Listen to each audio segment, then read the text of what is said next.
everyone. Myself Sunita Gehlot with a new e-content topic. This topic is um, for is related to pregnancy, जिसे गर्भावस्था भी बोलते हैं। गर्भावस्था एक अवस्था है जिसमें जो महिला है उसके अंदर एक भ्रूण का विकास हो रहा होता है और यह 9 महीने का एक पीरियड होता है जिसमें महिला को विभिन्न तरह के कुछ कष्ट जो है देखने को मिलते हैं। आज उन्हीं जो गर्भावस्था के सामान्य जो कष्ट हैं उनके बारे में हम चर्चा करेंगे। तो शुरू करते हैं। गर्भावस्था के सामान्य कष्ट एवं निदान। गर्भावस्था के प्रारंभ में तथा अनेक बार संपूर्ण गर्भावधि में स्त्री को अनेक कष्टों का अनुभव होता है। इन कष्टों के प्रति सावधान रहने की आवश्यकता होती है। हालांकि इन कष्टों को स्वाभाविक माना जाता है और स्वतः ही समाप्त हो जाते हैं। कुछ स्त्रियों को इन कष्टों का अधिक अनुभव होता है जबकि कुछ इन कष्टों को आसानी से वहन कर लेती हैं। भ्रूण के विकास की अवधि में शरीर को अनेक परिस्थितियों से गुजरना पड़ता है जिसके फलस्वरूप वे कष्ट उत्पन्न होते हैं।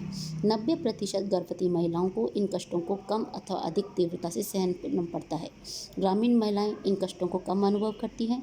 इन कष्टों की उत्पत्ति सामान्यतः शारीरिक कारणों से होती है, परंतु अनेक बार संवेगात्मक और मनोवैज्ञानिक कारणों से भी कष्ट उत्पन्न होते हैं। अब आता है कौन कौन से कष्ट हैं। पहला है मॉर्निंग सिकनेस, जिसे जी मिचलाना भी कहते हैं। यह कष्ट लगभग सभी स्त्रियों को झेलना पड़ता है। साधारणतः गर्भावस्था के दूसरे अथवा चौथे माह तक ही प्रातःकाल के समय गर्भवती स्त्री का जी मचलाता है। इसमें स्त्री को उल्टी आने का सा अनुभव होता है और बेचैनी अनुभव होने लगती है, परंतु उसके स्वास्थ्य पर कोई विशेष प्रभाव नहीं पड़ता है। अनेक बार जी मचलाने और वमन होने के लक्षण गर्भवती स्त्रियों में अन्य कारणों से भी प्रकट होते हैं, जैसे अल्सर, भोजन की विषाक्तता, गर्भपात के लिए औषधि के सेवन करने से आदि। 3 माह के पश्चात यह कष्ट स्वतः ही दूर हो जाता है। इसमें निदान के स्वरूप गर्भवती स्त्री को अपना मनोबल ऊंचा रखना चाहिए और ऐसे तरल पदार्थों का उपयोग कम से कम करना चाहिए और शुष्क भोजन भी थोड़ी थोड़ी मात्रा में लेना चाहिए। विश्राम करना चाहिए और ऐसे भोजन करने के उपरांत जो 4 माह की शिकायत भी 4 माह से अधिक बीत जाने पर भी अगर ये शिकायत बनी रहे तो चिकित्सक की सलाह लेनी चाहिए। अब दूसरा आता है हार्टबर्न, छाती में जलन जो कष्ट है। गर्भावस्था के 5 से 6 माह में छाती की जलन का अनुभव होने लगता है। गर्भावस्था में गर्भाशय का आकार बढ़ने से आमाशय पर दबाव पड़ने लगता है और इसे फैलने के लिए पर्याप्त जगह नहीं मिल पाती। फलस्वरूप आमाशय के पदार्थ पुनः भोजन नली तक पहुंचकर पदार्थों की अम्लता के कारण छाती में जलन होने लगती है। इससे आमाशय के ऊपरी भाग में जलन उत्पन्न होती है और कभी कभी भोजन करने के उपरांत लगातार बैठे रहने से भी गैस बन जाने से भी छाती में जलन होने लगती है। निदान के स्वरूप इस कष्ट से मुक्ति पाने के लिए अधिक मिर्च, मसाले एवं तले पदार्थों का कम से कम उपयोग में लाएं। भोजन के पश्चात थोड़ा घूमना उचित है। भोजन चबा कर करना चाहिए। सिगरेट, पान, तंबाकू आदि का प्रयोग निषेध होना चाहिए और नियमित रूप से नींबू के रस का प्रयोग किया जा सकता है। तीसरा आता है इंडाइजेशन, यानी जिसे अपच कहते हैं। गर्भावस्था में पाचन क्रिया के असंतुलन एवं एंजाइम का स्राव कम हो जाने के से भोज्य पदार्थ आसानी से पच नहीं पाते। चिकित्सक अपच का कारण मनोवैज्ञानिक मानते हैं। अपच के कारण अवशोषण की क्रिया भी सुचारू रूप से संपन्न नहीं हो पाती है। निदान: अपच की स्थिति से बचाव के लिए गर्भवती स्त्री को गैस बनाने वाले भोज्य पदार्थों का सेवन कम से कम करना चाहिए। थोड़े थोड़े समय पश्चात तरल पदार्थों को लेने की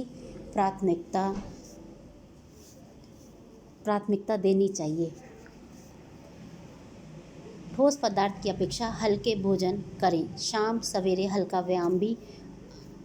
हल्का व्यायाम भी अपच विषम स्थिति से छुटकारा दिलाता है। चौथा आता है कब्ज, जिसे कॉन्स्टिपेशन भी कहते हैं। गर्भावस्था के दौरान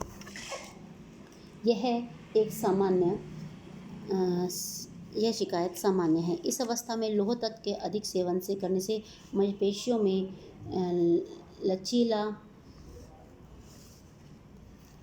लचीलापन कम हो जाता है। इसके फलस्वरूप गर्भावस्था में कब्ज़ की शिकायत बनी रहती है। इस अवधि में गर्भाशय का भार आंतों पर पड़ने से आंतों की क्रियाशीलता मंद पड़ जाती है। इससे भोजन की सरलता से आगे नहीं पहुंच पाता है और भोजन के निष्कासन में अधिक समय लगता है। कब्ज़ के कारण शरीर का अनुपयोगी पदार्थ शरीर के बाहर नहीं निकल पाता तथा पेट में गैस उत्पन्न होने लगती है, जिसका हानिकारक प्रभाव गर्भवती महिला पर पड़ता है। कब्ज़ के कारण छाती में जलन, सिर में दर्द, चिड़चिड़ापन तथा उल्टी की शिकायत हो जाती है। इसमें निदान स्वरूप दाल, हरी पत्तेदार सब्जियां, फल तथा तरल पदार्थों का प्रयोग करना चाहिए। नियमित शौच की आदत डालनी चाहिए। नियमित व्यायाम करना चाहिए। रात को सोने से पूर्व इसबगोल की भूसी दूध के साथ लेनी चाहिए। जुलाब आदि दस्तावेज औषधियों का प्रयोग नहीं करना चाहिए। प्रातः टहलने की आदत बनानी चाहिए। डॉक्टर की सलाह से कब्ज़ के समय डॉक्टर की सलाह लेनी चाहिए, ताकि उनकी देख रेख में कुछ दवाइयों का सेवन किया जा सकता है। फिर जो अगला कष्ट है वो है बवासीर, जिसे पाइल्स कहते हैं। इस बीमारी में मलद्वार के आसपास की शिराएं फूल जाती हैं। दबाव पड़ने पर उनकी स्थिति उग्र हो जाती है तथा रक्तस्राव होने लगता है। गर्भावस्था में इसकी शल्यक्रिया नहीं की जा सकती, इसलिए घावों पर सूखा पाउडर का प्रयोग किया जा सकता है। रक्त को जमाने वाली तथा थक्के बनाने वाली दवाइयाँ बवासीर में उपयोगी हो सकती हैं। ऐसे भोजन से बचना चाहिए जिनसे कब्ज़ की स्थिति पैदा हो रही है, और समय समय पर गर्म पानी से सेक। परंतु ये सब जो चीज़ें हैं ये चिकित्सक की देखरेख में ही करनी चाहिए। उनकी सलाह पर ये काम करने चाहिए। फिर आता है ऐंठन, जिसे क्रैम्प्स कहते हैं। गर्भावस्था के 5वें माह में पैर व टांगों की मांसपेशियों में ऐंठन की शिकायत शुरू हो जाती है। यह ऐंठन विशेषकर रात्रि के समय होती है। इसके निम्न कारण हैं। कैल्शियम की कमी होने से मांसपेशियों में खिंचाव होने लगता है। गर्भाशय का आकार बढ़ जाने से उसका दबाव टांगों पर पड़ने से ऐसी स्थिति उत्पन्न हो सकती है।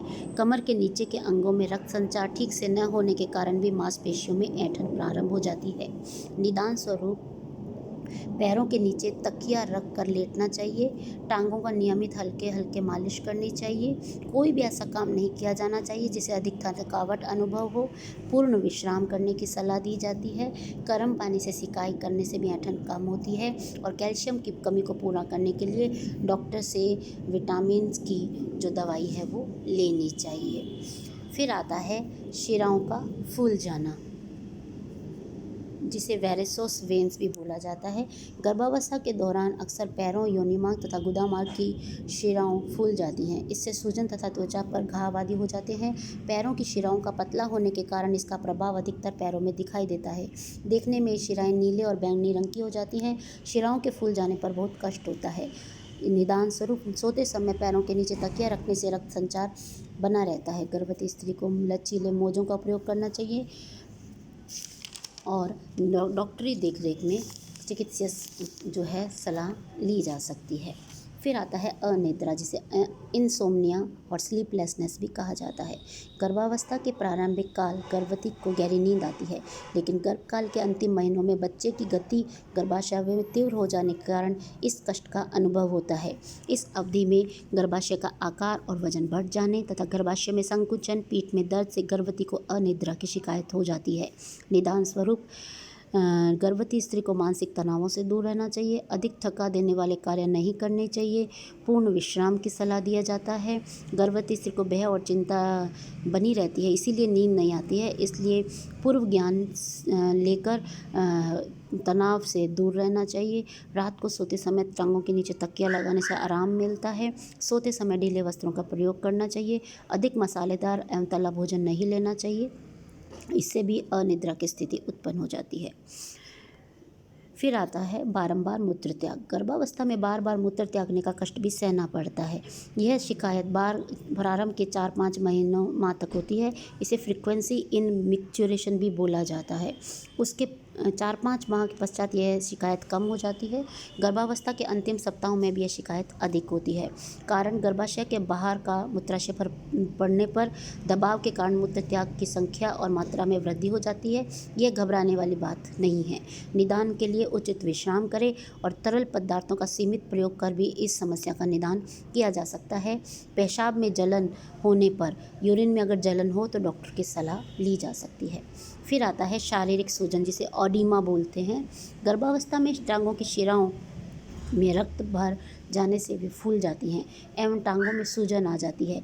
इसे अपस्फीति शिरा भी कहते हैं। 90% गर्भवती स्त्रियों में पैरों में सूजन पड़ती है। मोटी स्त्रियों का शिकायत अधिक रहती है। यह समस्या वंशानुगत भी हो सकती है। उच्च रक्तचाप से शारीरिक सूजन आ सकती है। इस अवस्था में पानी का संग्रह अधिक होने से भी सूजन आ जाती है। शिराओं के प्रभाव पर यांत्रिक रुकावट होने के कारण भी पैरों में सूजन आ जाती है। गर्भावस्था में भ्रूण वृद्धि से भी दबाव जो है पैरों पर पड़ता है और रक्त प्रवाह ठीक नहीं हो पाता, इसके कारण भी सूजन आ जाती है। निदान: इस समस्या से बचने के लिए सोते समय पैरों और बैठते समय पैरों को ऊपर उठाकर रखना चाहिए। मोटे तकिए का प्रयोग करना चाहिए। सूजन कम करने के लिए मालिश कर सकते हैं। गर्भवती को अपने का वजन नियंत्रित रखना चाहिए। दिन के समय टांगों पर हल्की पट्टी या मौली का प्रयोग कर सकते हैं। अधिक सूजन होने पर डॉक्टर की सलाह ली जा सकती है।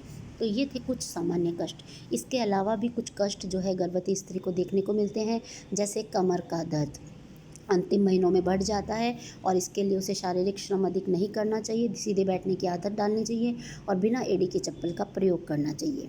फिर आता है लार का बहना। यह भी बहुत सारी महिलाओं में एक स्वाभाविक क्रिया के रूप में यह शिकायत देखी जाती है कि उनके मुंह से लार बहुत निकलती है गर्भावस्था के दौरान। तो इससे निर्जलीकरण की स्थिति भी उत्पन्न हो सकती है। गर्भवती स्त्री को शुरू के महीनों में लार अधिक बहे तो मुँह में कुछ खाने योग्य वस्तु जैसे सौंफ, मिश्री आदि वो रख सकती हैं। पानी का अधिक सेवन करें। फिर आलस्य भी एक समस्या है। गर्भावस्था के दौरान अधिक प्रोजेस्टेरॉन हार्मोन के प्रभाव से संपूर्ण मांसपेशियों पर प्रभाव पड़ता है तथा वे ढीली पड़ जाती हैं। इसमें स्त्री आलस का अनुभव करती है। अल्प श्वास यानी छोटी छोटी सांसें आती हैं। जैसे जैसे भ्रूण की वृद्धि और विकास होता है वैसे वैसे अल्प श्वास की शिकायत बढ़ने लगती है। यह कष्ट सामान्यतः अंतिम मासों में रहता है, जबकि भ्रूण का वजन गर्भाशय पर अधिक पड़ता है। अधिक सीढ़ियाँ चढ़ने, शारीरिक श्रम आदि से सांस फूलने लगती है तथा अल्प श्वास की शिकायत बढ़ जाती है। प्रतिदिन व्यायाम निदान के रूप में खुली हवा में टहलें, शारीरिक श्रम व सीढ़ियाँ न चढ़ें, लंबी लंबी श्वास लेने का प्रयत्न करें, चिकित्सीय सलाह लें।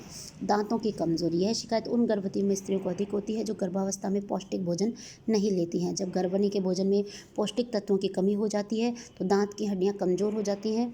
दांत जो है कमज़ोर हो जाते हैं और भ्रूण का विकास भी पूर्ण रूप से नहीं हो पाता है। तो और दांतों से खून भी आने लगता है। पौष्टिक भोजन करना चाहिए। भोजन में आयरन, प्रोटीन और कैल्शियम की मात्रा अधिक लेनी चाहिए। दांतों से खून आने पर चिकित्सीय जांच करवानी चाहिए। फिर आता है पसीना आना तथा गर्मी का अनुभव होना। गर्भावस्था में अधिक रक्त प्रवाह से तथा शिराओं के विस्फारण से गर्भवती स्त्री को अधिक गर्मी का अनुभव होता है। फलस्वरूप पसीना अधिक आता है। शारीरिक श्रम कम करना चाहिए। पहनने हेतु सूती वस्त्रों का प्रयोग करें और पीने का पानी के प्रयोग अधिक करना चाहिए। सिर दर्द और धड़कन की वृद्धि: यह कष्ट गर्भावस्था में रक्त परिभ्रमण संस्थान के परिवर्तन से तथा अपरा में रक्त नलिकाओं के नाल के बीच जाने से होता है। मानसिक तनाव के कारण सिर में दर्द रहता है। नींद का कम आना, शारीरिक कष्ट आदि के कारण सिर में दर्द रहता है। निदान: मानसिक तनाव नहीं रखना चाहिए। निद्रा में बाधा न हो अर्थात नींद पूरी होनी चाहिए। फिर आता है मुंह तथा हाथ पैरों में सूजन तथा लाल निशान का होना। कुछ महिलाओं में यह भी देखा जाता है कि शरीर के आंतरिक हार्मोन के नियमित न होने या तला भुना अधिक मसालेदार भोजन के सेवन से यह कष्ट गर्भवती स्त्री को में देखने को मिलता है। कम मिर्च मसाले युक्त आहार को सम्मिलित करना चाहिए। नमक का प्रयोग गर्भवती को ऐसी स्थिति में कम से कम करना चाहिए। अधिक कष्ट होने पर डॉक्टर से सलाह लेनी चाहिए। तो ये थे कुछ सामान्य कष्ट और अतिरिक्त कष्टों के बारे में जो हमने चर्चा की, जो कि गर्भावस्था में सामान्यतः देखने जाते हैं। इसी के साथ ये टॉपिक यहीं पर समाप्त होता है। धन्यवाद।